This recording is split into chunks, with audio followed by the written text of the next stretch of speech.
এই দেখো বন্ধুরা, আমি কিন্তু সব নবান্ন জিনিস নিয়ে বসে গেছি, মানে সবজি নিয়ে।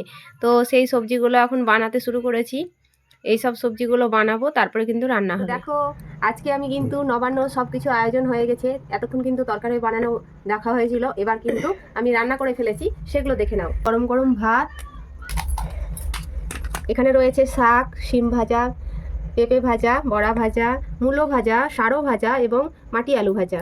আর এখানে রয়েছে লাল আলু ভাজা, যাকে বলা হয় শাকার কোম।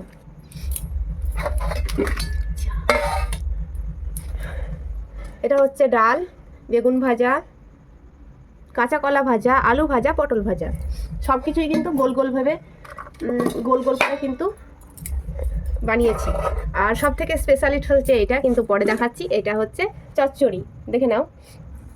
কে কে খাবে অবশ্যই কমেন্ট করে জানাবে বন্ধুরা, আর কেমন হয়েছে রান্নাটা সেটাও বলবে। এটা হচ্ছে সব থেকে স্পেশালিস্ট তরকারি, হচ্ছে এটা ডালামুর ঝাল। আমার তো খুব ফেভারিট, তোমরাও কি খাবে অবশ্যই চলে এসো। আর তারপরে রয়েছে এখানে পায়েস, আর এই সর্বশেষে এখানে চাটনি দেখাচ্ছি, তাই না? তো যাই হোক, তার সঙ্গে রয়েছে স্নেহ, মায়া, মমতা, ভি। তোমরা সকলে চলে এসো।